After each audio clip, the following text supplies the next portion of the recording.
Good morning. I want to thank everyone for showing up today to the National Cyber Awareness Month for October here at Marshall Space Flight Center. I would like to take a moment to introduce CIO Neil Rogers, who we try periodically to keep him out of trouble with Jody upstairs on the 9th floor. Neil?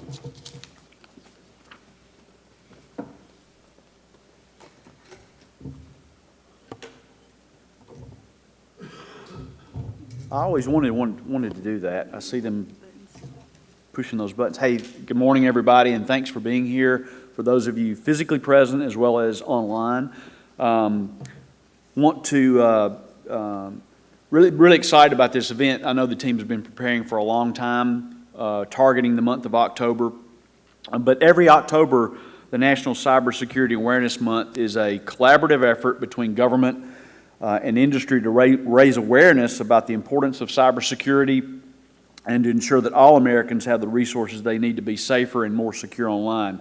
We know that our work life and our personal life tend to get commingled a lot with regard to data and information.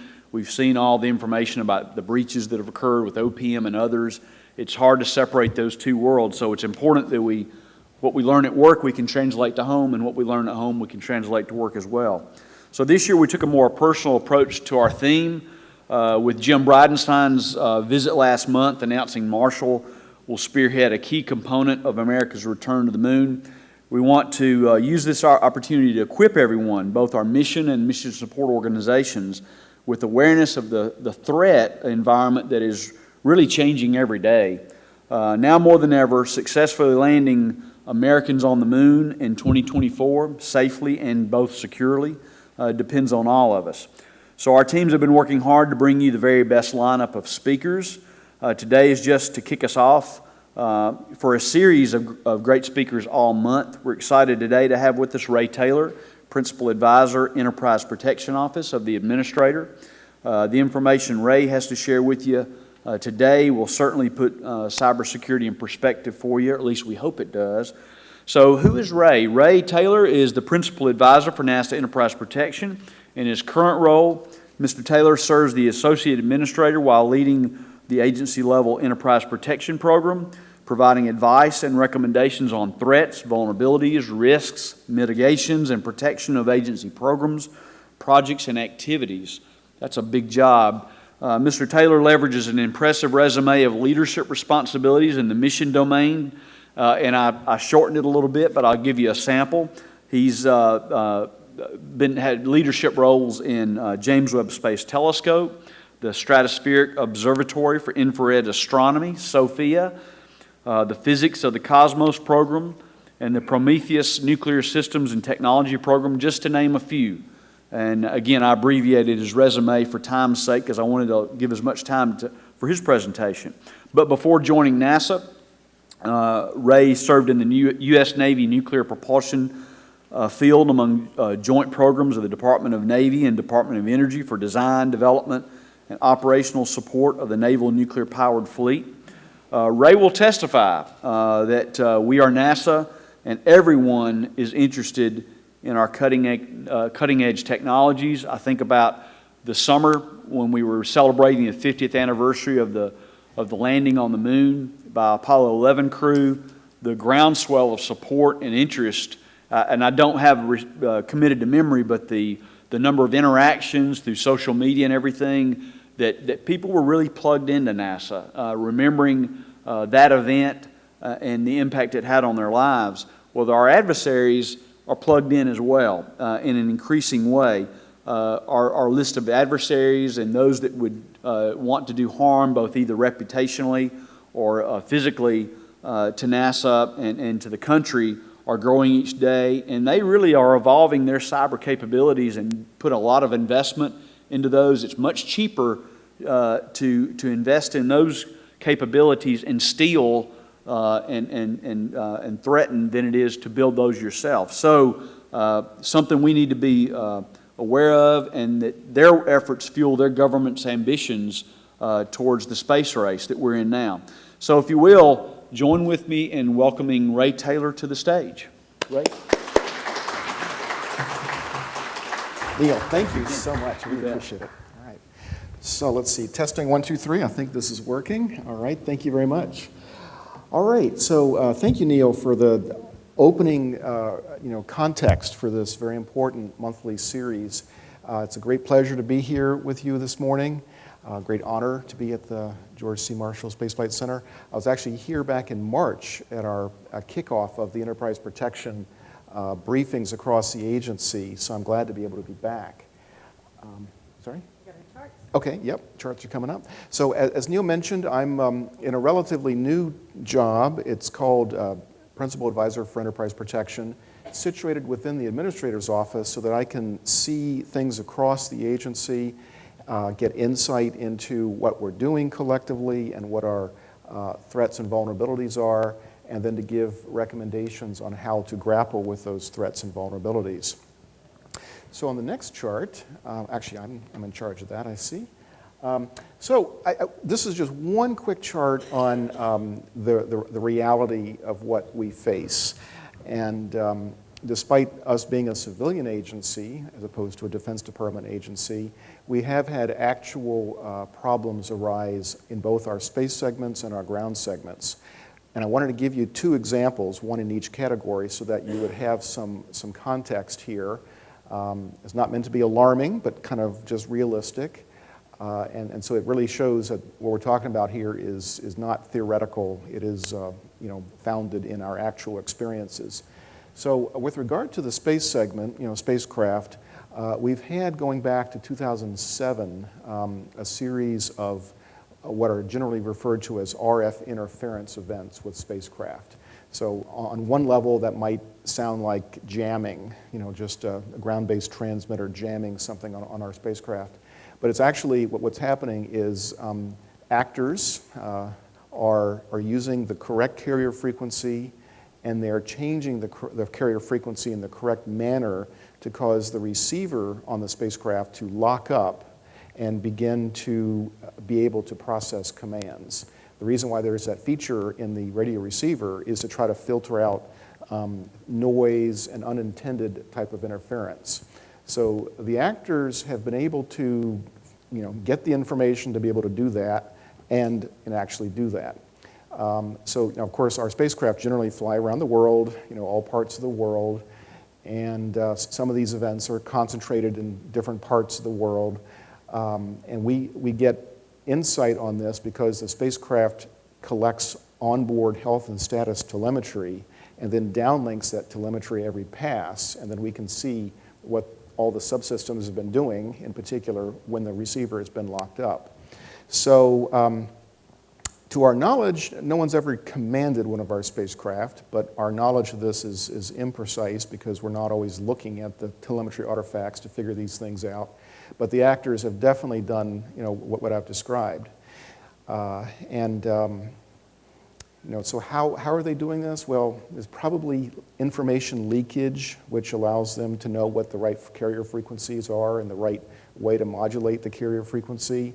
Cyber theft, break into either one of our systems or an industry partner system. And then the question arises, why are they doing this? And no one really knows, but one probable guess is that they're testing to see what they're able to do and see if it's effective, basically to test for vulnerabilities. We generally don't release the information about what has happened. It's held at an SBU level. I'll be glad to show you all that if you'd like some more details on it. But suffice it to say, my very first spacecraft, which was the Terra spacecraft, had one of these incidents over the Middle East, a sustained, roughly 10-minute event. And we weren't commanding. And normal commanding is through TDRS, not from a ground station. So, that happened. And we're actually looking at another potential set of incidents right now involving a different spacecraft. So when these things do happen, we report information to an intergovernmental team that assesses the incident. They're able to leverage a lot of intelligence information to figure out, what was in the region that the event took place, what may have been going on in that region, and they're able to blend a lot of information sources to get a better handle on what happened and potentially why it happened. So we're very grateful to our colleagues in the National Air and Space Intelligence Center in Dayton, Ohio, which is the focal point for a lot of this analysis, to sort this out for us. And it gives us insight, but also it has pointed out what we should probably do, and that is build a little bit more protection into the command uplink pathway to our spacecraft. In our world, we're a civilian agency, we're not a DoD or intelligence community agency, so we don't have to protect things as rigorously as they do, with the exception of human spaceflight, of course. So there's always a balance that needs to be struck here. It's between doing something really, really good versus doing nothing. And so what we've gradually decided as an agency is to do an intermediate action to, in future spacecraft, future robotic spacecraft that are in low Earth orbit, to put commercial-grade encryption on those uplink paths. And that's, again, not to be secretive about what we're doing, but it's rather to try to maintain control of our spacecraft so that the spacecraft can fulfill their science missions, and also so that the spacecraft don't become problems in orbit, a projectile in orbit or a source of RF interference or something like that. So that's just the story kind of on the space segment. On the ground segment, we had a pretty big wake-up call last year when there was a discovery of a persistent and unfettered intrusion into the Deep Space Network. So as you probably know, the Deep Space Network is one of our 3 major space command and control networks, the other 2 being the Space Network, called TDRS, and the other called the Near Earth Network, or NEN. And each handle different portions of the orbital regime. So deep space is typically beyond geostationary. NEN is typically LEO, and then the Space Network can handle a variety of things, LEO and I think maybe even MEO, but for different types of commanding paths. So the Deep Space Network is the one that had the intrusion, and we discovered it, and then we began to look at the network logs within the Deep Space Network. And unfortunately, those logs were blinking red lights for almost a year, but wasn't being recognized. And those logs also overwrote each year, so we actually don't know how long this went back. But the actor was in and was able to move laterally, horizontally, and all kinds of things within the Deep Space Network. The phrase that my expert CIO colleagues use is unfettered access, which was high-privileged operations within the Deep Space Network. That triggered us to use some threat intelligence that we also had to kind of gauge what the problem was, and then called in DHS to do a very thorough engagement, actually 2 out at JPL in Pasadena, California, and that they brought in a whole host of other agencies as well to assist in that engagement. I think the reports are that they didn't find any persistent threats inside the network, using very sophisticated tools to look for what might have been left behind. But it was also clear that there was a lot of exfil. A lot of data was transferred out of the Deep Space Network. Interestingly, this was discovered because the actor staged information on a digital sign that was being run by a Raspberry Pi that had an accidental or unintended Wi-Fi connection to the corporate network out at JPL. And that led to the actor moving into the corporate network out at JPL, where there was much more rigorous network monitoring in place, and that's when the discovery was actually made. So the lesson learned there was there are a number of contributing causes to all that, but it showed that our ground infrastructure, including space mission type systems, are definitely being targeted by certain actors. And here again, why are they doing this? Well, no one really knows, but in this case, because of what they exfilled, that they probably, this goes to my opinion now, based upon what I see from other sources, They probably mapped the Deep Space Network, and as you probably know, there's a place in Madrid, a place in Australia, so they probably mapped all that, probably know where the vulnerabilities are, and perhaps even also know how to command the spacecraft that are on the Deep Space Network. Why? Because all those command paths are currently unencrypted, and so the actor probably staged and exfilled data to allow them to understand the command structure and the command loads to different spacecraft.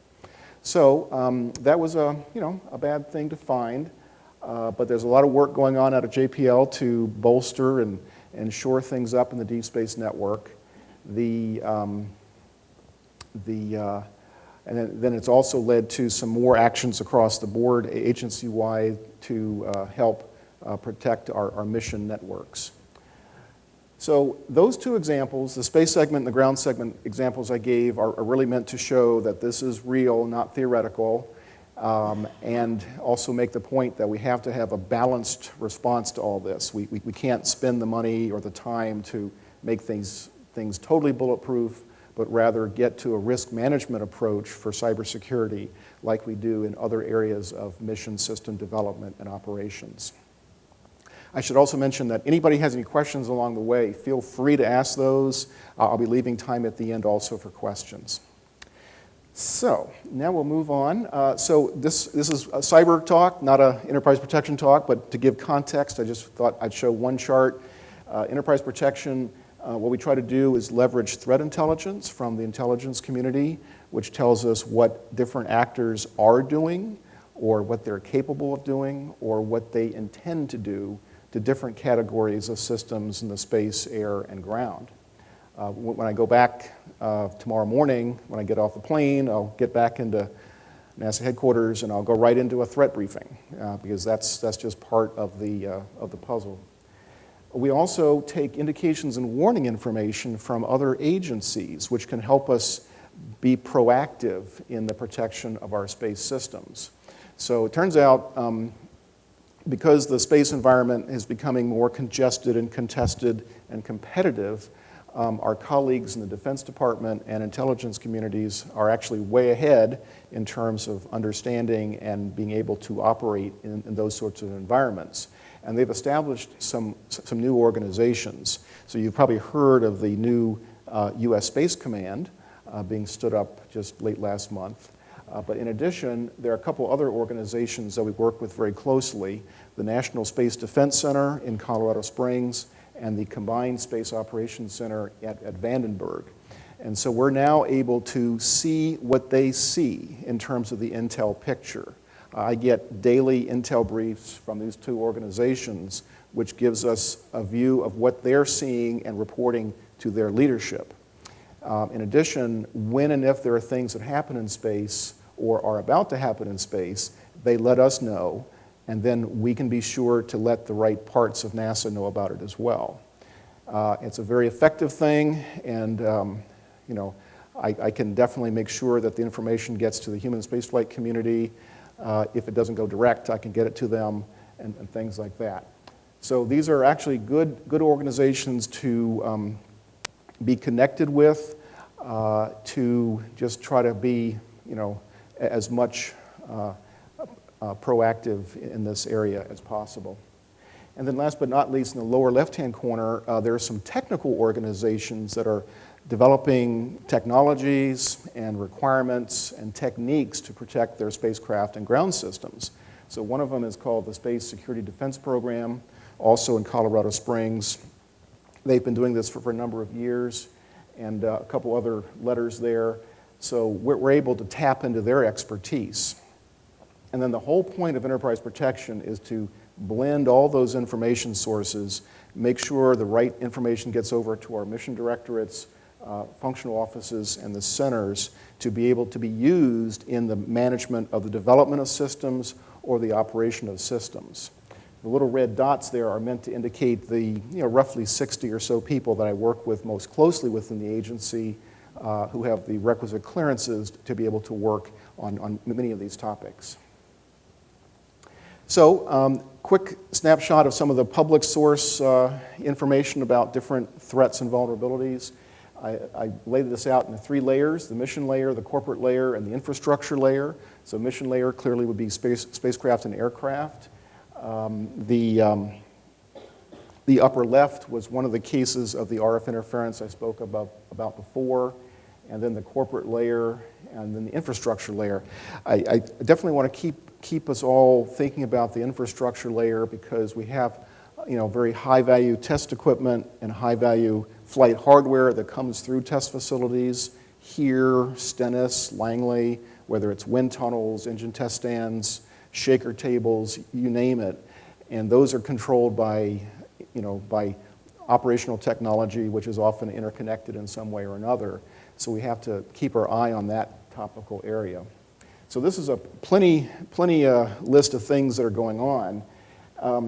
On this chart, I really wanted to highlight 3 documents that came out earlier this year. The 2 on the left, the right-hand side are the most important. These were put out by the Defense Intelligence Agency and the National Air and Space Intelligence Center earlier this year, those 2 on the right.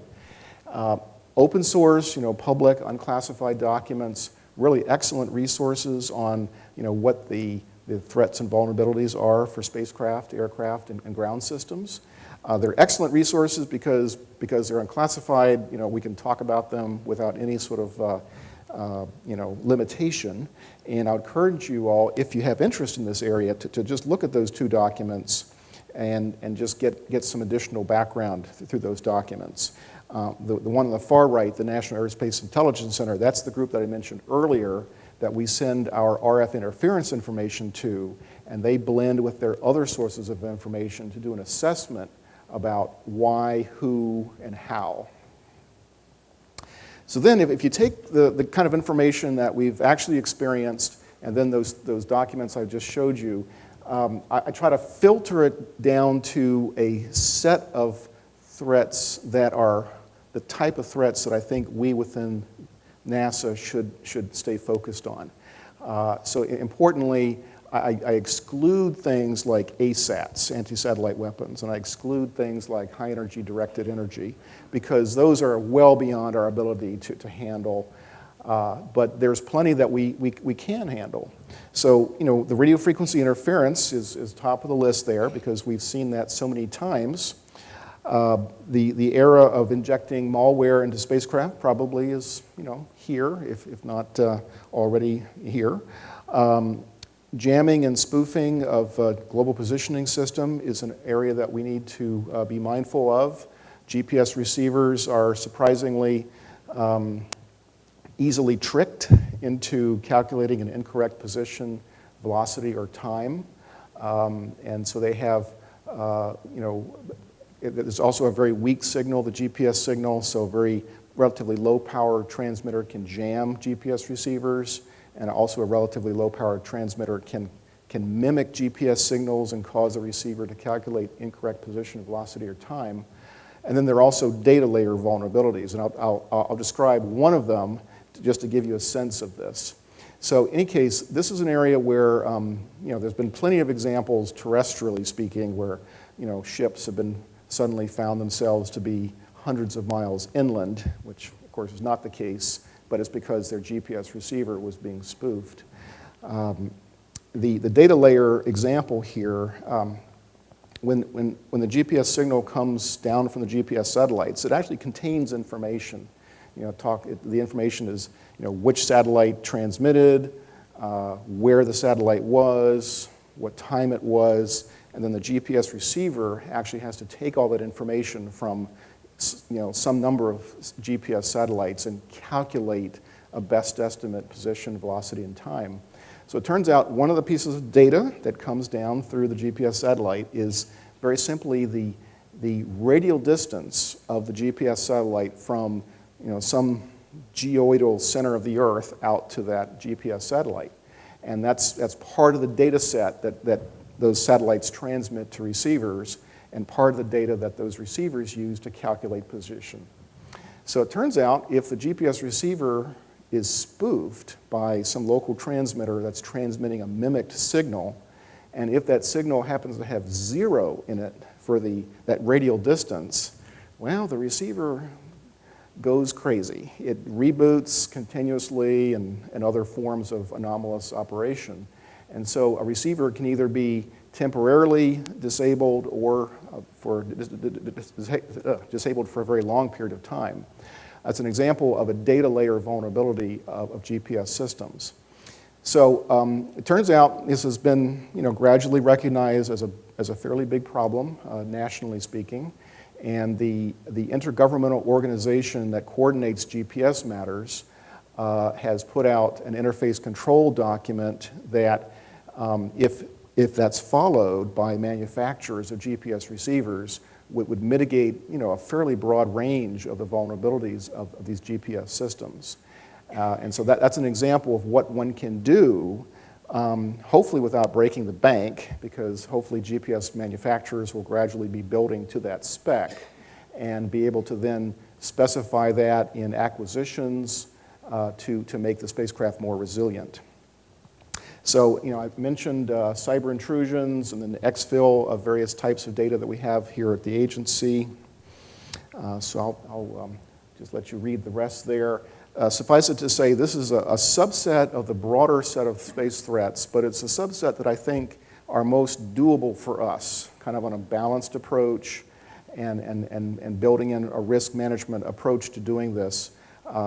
And to be sure, different spacecraft have different types of threats. A LEO spacecraft probably is more vulnerable than a GEO or something out at Mars. So it's very important not to over-specify protection requirements on spacecraft. Really take into account what's the risk posture of the spacecraft, where it is or where it's going, and then select from that a subset of protection measures in order to give that spacecraft a little bit more protection against the threats that we see. So in terms of kind of what do we have that's helping out here? This is just a very, very brief snapshot of a couple documents. Earlier this year, because of those RF interference events against spacecraft, as I mentioned, there was an agency decision to protect the command uplink for robotic spacecraft through encryption. But importantly, only do that for Class A and B missions, and also only for missions that operate inside of the moon.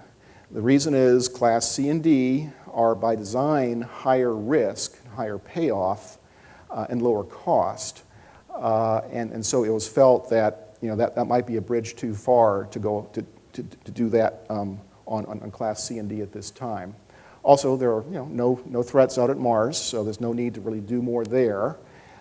So this is an example of trying to find a right balance between doing nothing versus doing too much, and so this policy directive moved us in that direction. Just below it, the Science Directorate, where I came from, starts 3 to 5 new missions per year. They have a broad community of science investigators that propose their missions, and so a lot of questions came up about the policy directive, and so the Science Mission Directorate worked with the Chief Engineer Office to come up with answers to all those questions. So if any of you all want that, I can get that for you. But it's an example of teamwork between the Chief Engineer's Office and the Science Directorate to find a workable approach to implementing the policy directive. Also, in the middle, Chief Engineer, they're working on a mission protection technical standard which implements the policy directive. And also, right here, Tim Crumley updated the software engineering NPR for cybersecurity, a big step forward for the agency. And then also the Chief Engineer Office, working with the CIO community and the OSMA community, the Safety and Mission Assurance community, are working on cyber candidate protection strategies to help the development phase of missions. So these are examples of things that I think are moving in the right direction. There'll clearly be more work needed in some of these areas, but it's helping to build a risk-informed framework for mitigating cyber risks in mission development and operations.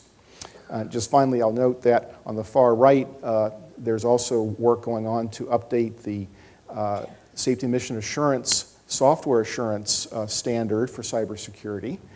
And last but not least, in the bottom right, there's a team based in Fairmont, West Virginia at the NASA Independent Verification and Validation Facility, which has a wonderful new comprehensive service to help mission directorates, centers, programs, and projects to understand and mitigate cyber risks in the development of their systems. So to highlight that, I just wanted to show this one chart right here. This team is quite unique within the agency. You know, this is the classical software IV&V function. But because of that, they have great knowledge of projects and programs and the trials and tribulations that go into project development and testing and integration and ultimately flight. And so they've recently augmented their capacity and their capabilities to add a substantial amount of cyber risk management as well. So this is just a snapshot of some of the things that they do, and I think they do really good work, and I just want to give them a shout out here, and that they've been brought in, for example, to commercial crew and any number of projects across the agency. So this is a fairly unique capability within the agency, very important in my view, because it's at the nexus of project and program development, software, and cybersecurity. And really, just a few more things I wanted to highlight in terms of things that are really useful tools and teams within the agency. There was a decision made last year and implemented this year to establish a ground operations security team. This is a group led out of Johnson that really focuses on helping centers and their mission ground systems to be cyber secure. And so this team uniquely operates at the top secret SCI level, so they have the threat information coming in. They can turn threat information around and get it out to cleared people within the agency who then can take the right action on their own ground systems within their center. So there is someone here at Marshall. Let's see, I'm just reading the list here. Daryl Woods, I don't know if Daryl's here or not, but he's the point of contact for the ground operations security team. And he would be the one he is the one that stays plugged in to the threat intelligence information and mitigation information that this team provides. This team is really focused on fixing things. And so it's a very great focus on finding solutions to problems, not just raising problems. So this is an important group that reports into enterprise protection, and we have them brief the senior leadership roughly every quarter on the activities of this team, and really helps us leverage the threat intelligence, which is really our only leg up in this nearly daily battle. So I'm just going to close here with some insight into nearer term activities. So one of the tools we have within the Enterprise Protection Program is what we call the Enterprise Protection Board. It's composed of all the senior leadership within the agency, mission directorate, associate administrators, for example. It's like a classified version of an agency program management council, if you've heard that term before. And this way we can get threat intelligence on the table, have classified discussions about mitigations, and make decisions. So we had a meeting week before last, and the first topic was that deep space network intrusion that I mentioned earlier. And the decision there was, yep, we need to implement the recommendations of Mike Witt, who's the agency CISO, across the board, not just deep space network, but everywhere. Because in fact, the attack vectors, if you will, that occurred in the deep space network are prevalent throughout the rest of the agency. So that was one of the actions, so in due course, that'll get started. The other topic of discussion was mission cybersecurity. You know, how do we do that, you know, strategically and policy-wise? And you know, it's kind of a new area to work on. We've been nibbling around the edges with that chart I showed with those different documents. We've been nibbling around the edges on that. The challenge is you know, extra hard because there's different language between different communities. You know, space system development community and CIO community. So there's that challenge there. But yet we do have to you know, leverage the insights and the techniques that have been developed within the broader IT security community in an appropriate fashion for mission development. Quite a challenging thing because, you know, we're not flying spreadsheets here. We're flying real-time control systems on spacecraft and ground systems. So it's not at all clear what the right answer is. But in any case, there was an action given to work to sort that out. So I'll be working on that along with various folks across the agency to try to find some pathways through this. Again, a lot of great work going on, even beyond those documents that I showed. But we do need to, you know, really clarify how we're going to do that. And so collaboratively developing a comprehensive approach to building in, you know, information security into mission systems really is going to be my focus for the foreseeable future.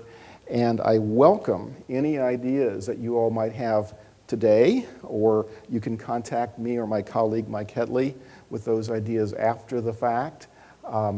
You know, I really don't know the answers nearly as well as you all do because you all are developing space systems every day.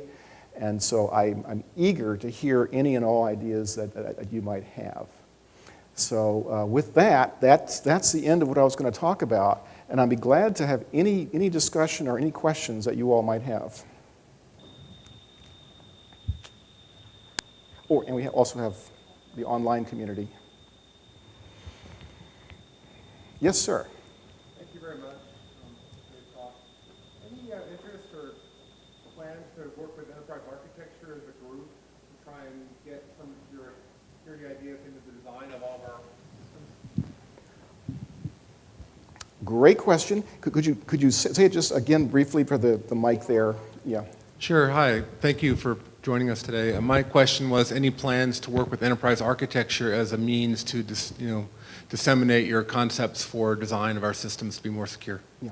Yeah. I think we do need to do that. I'm not personally clear on what that means. Mission architecture, is that like a corporate layer activity, or what is the nature of enterprise architecture?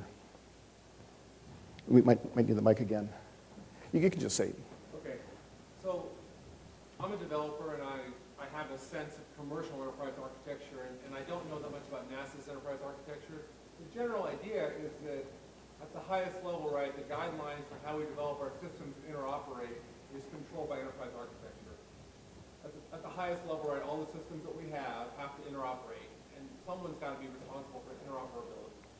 And enterprise architecture, in my mind, that's their job, is to make interoperability work, and security is a key issue with interoperability. So I feel like for the developer, we don't have a really good top-level set of directions down to us to explain the vision and goal for interoperability to be secure.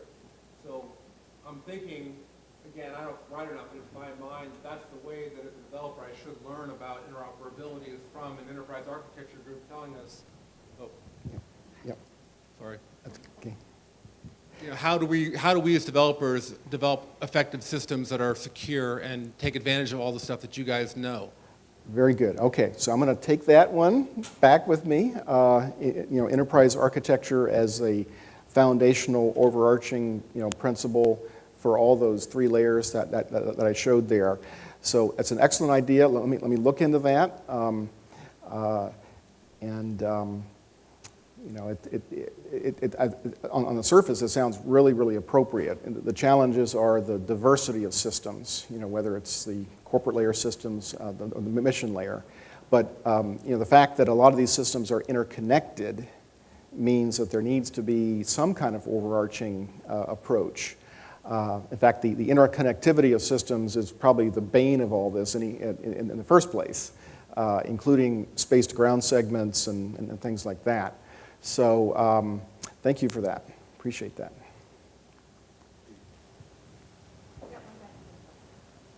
Oh, okay. Yes, Hello. sir. Okay. Okay. Yes, Hello. sir. This may be trivial. How secure is encryption? I can recall a time when we had to go from DES to triple DES. I'm wondering how the future looks. Okay. So I think the question probably got heard about the, how secure is encryption. So I'll be perfectly frank. I'm not an expert in this at all, but let me just tell you my understanding. First off, the encryption standard that we're putting in place for the robotic systems going forward, and that being the subset of, within the Moon and Class A and B, is a commercial-grade encryption. It's not the super-duper encryption that's used on human spaceflight, for example, but it's a commercial-grade encryption, which is a standard by NIST.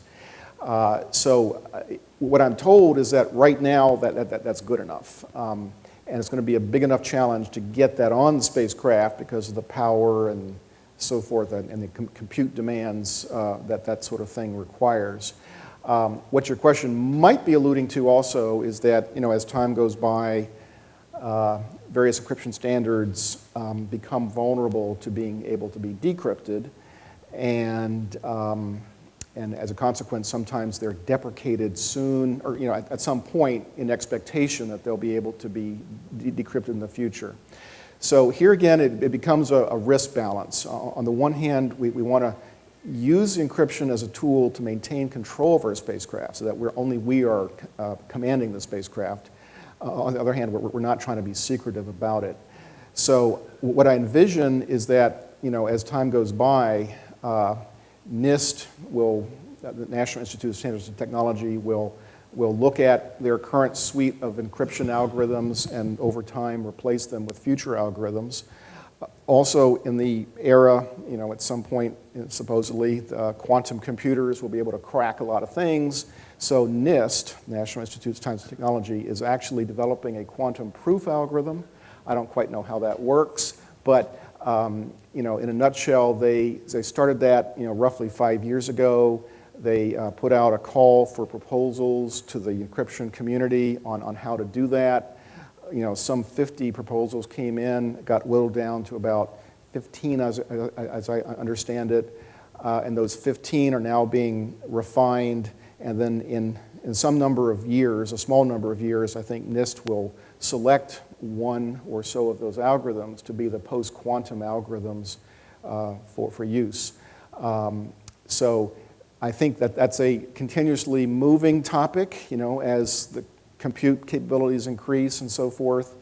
But I think that the NIST team is managing that the best they can, and then we'll be able to leverage the commercial implementations of those future algorithms in our spacecraft wherever it makes the most sense.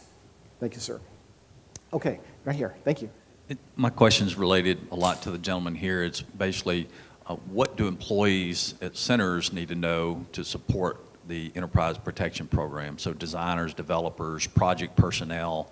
It seems like most of what I'm hearing here is on-orbit protection or ground segment protection, but all the design data, technical data, sensitive information that should be protected on the ground. How do the two programs match up?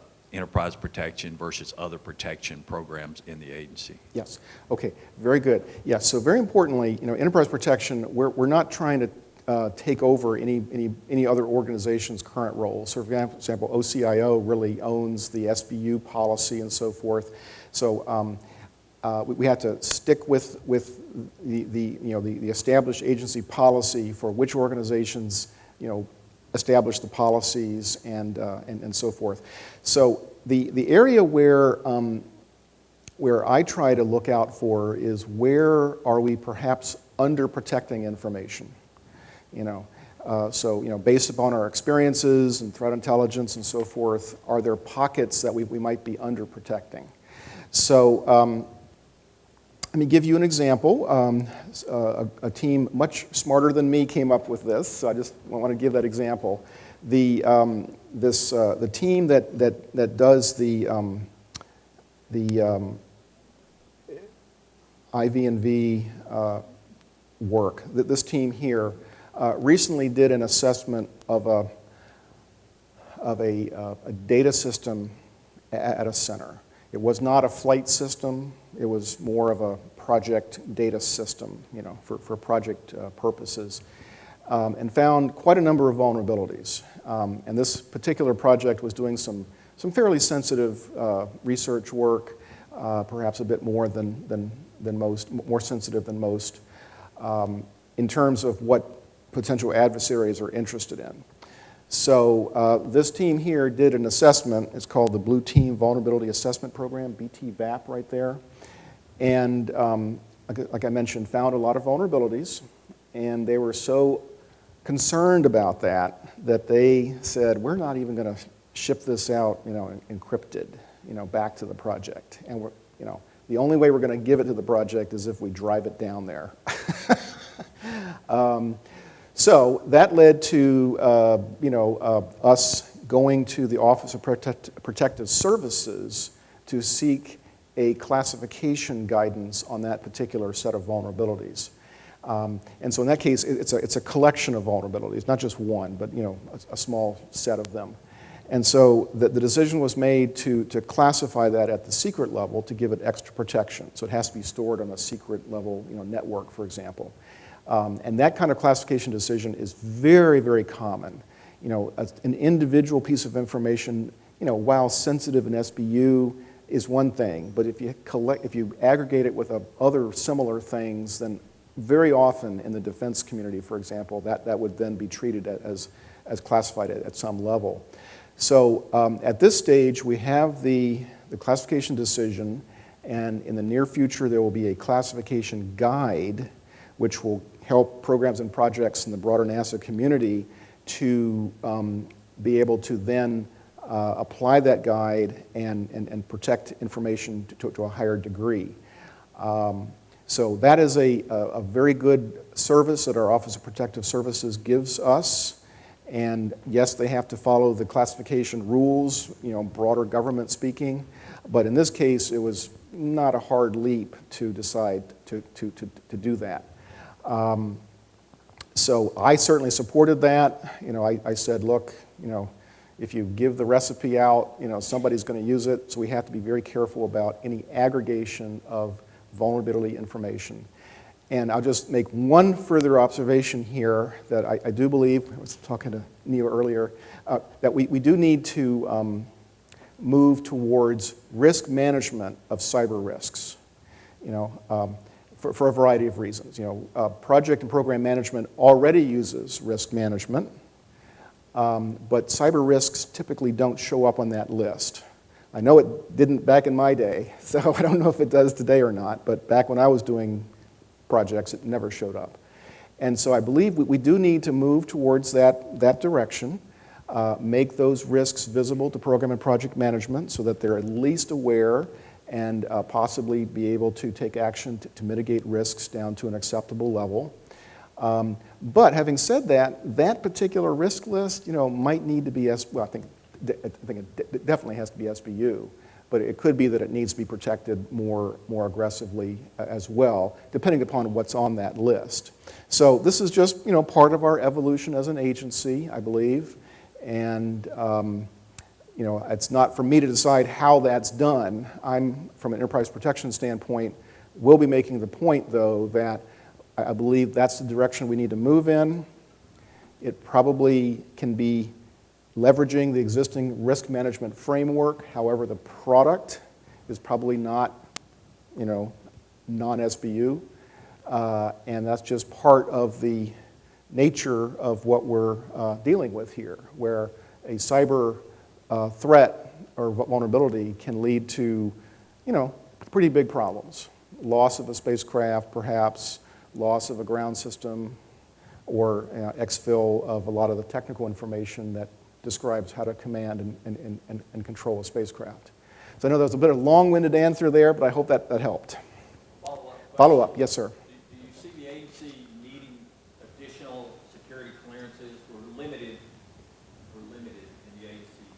How many security clearances are accessible, so program project managers or key personnel on those? Do you see a need to increase that?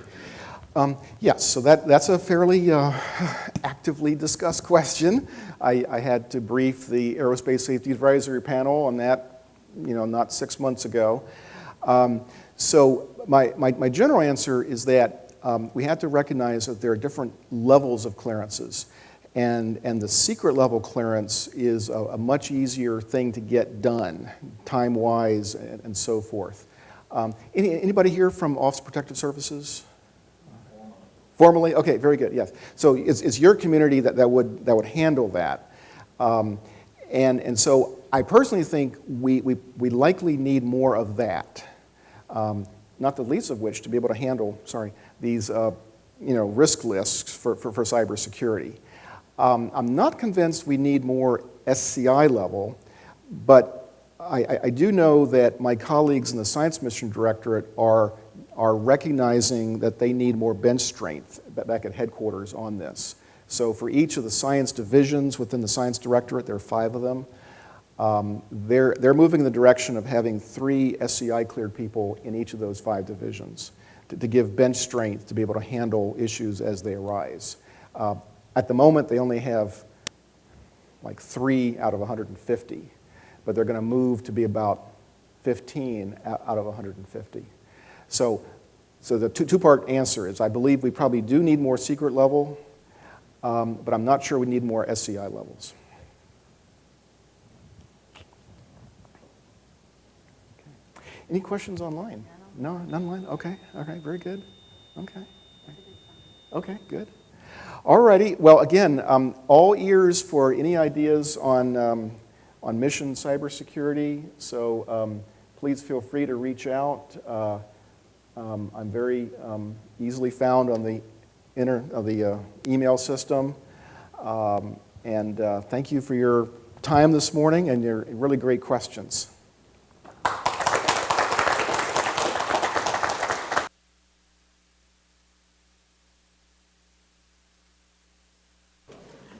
Hey, thanks so much, Ray. And just one comment on Ray's charts. He had Darrell Woods listed on the Ghost team. I think Susan Turner is now Darrell's moved over on to HLS, at least for now. And so correct me if I got that wrong, but I'm pretty sure Susan Turner is the Ghost lead for Marshall, just so everybody knows. But hey, thanks, Ray, for coming. Thanks, everybody, for participating. Stay plugged in to our coming events. One more thing to share, an important thing. You don't want to move on this one. Yeah, for those of you who stay behind, you're going to have a leg up. So what I want to talk about, we're going to shift gears a little bit and talk about this cyber bug hunt game. Give you just a little heads up on that. But before we jump into that, what I did want to do is talk about what we should have done is shown this video at the beginning. We don't have it up. All right, so I'll just jump into the cyber bug hunt. So let me go ahead and jump into that. So the theme this year is returning to the moon safely and securely. And so along with that theme, what we're going to do, you see this little guy in the picture, this little guy in my hand? We're going to hide him somewhere on the Marshall campus. Could be inside of a building, could be outside. So just talk a little bit about this. So utilizing the clues that would be passed out throughout the month, your mission, should you choose to accept it, is to find and report the cyber bug before it becomes a problem for our missions. Now, the first to find the bug, and yes, it's not really a cyber bug. It is physical, and it's not alive. It's a plastic bug. But you win a pretty awesome prize. And in this prize, and I'll show you in just a moment, but it commemorates humankind's footsteps on the moon back then and now. And so the clues are going to be distributed throughout the month at the speaker events, and I'll show you that schedule. Some of you may have already seen it. But I'll say this, for some of the clues, the only way to get the clue is to actually be present at that event. So this is gonna separate some of the folks who are actually interested in this. And really, it's just for fun, and it's to generate interest throughout the month. But let me explain. These clues, some of them will be given to you, but even at the end, you will have to apply some logic to really figure this out. And this is going to separate the players from the wannabes. So let's talk about the prize. So part of the prize is this first man on the moon base, dome, and plaque keepsake. And that little, I don't know if you can see it from there, but it talks about the Sea of Tranquility, that little placard on the bottom there, July 1969. That commemorates the then of when we put humankind on the moon. And the now is really going to be a shadow frame featuring a rare SLS coin. Now this is not the actual picture, it's still being developed, but this is just a concept to give you an idea. You see the coin there just below the shuttle. But SLS is the transportation that will now help humans return to the moon. So as you see here, this is the schedule throughout the month. That first column are the dates. Ray Taylor was today, October 1st. Next Tuesday, right here in Morris Auditorium, will be the next speaker event. And here's where it gets a little tricky. The speaker, Guy Hartman, has asked that we not broadcast his presentation. So in order to get the clue, you actually have to be present. And so throughout the month, we'll be passing out clues. So the real question is, are you up to the challenge? And I will say that, let me back up one. You see that last one, October 29th, Todd Spiker? If we don't have somebody who actually reports the bug by the end of that day, we'll end up putting all the clues together out on the IT and cybersecurity website the following day. So at some point, somebody will surely claim the prize. But I just want you to know, if you want to be there, your opportunity is to be at these speaking events. All right, so let me ask, are there any questions about any of this? What's the clue? That is coming right after we have answer any questions besides what's the clue. It's a great question, but that is coming. Any other questions about this event? All right. So the next slide will be the clue. And when you're done studying the clue, you are welcome to adjourn. And I just want to say thank you for coming this morning.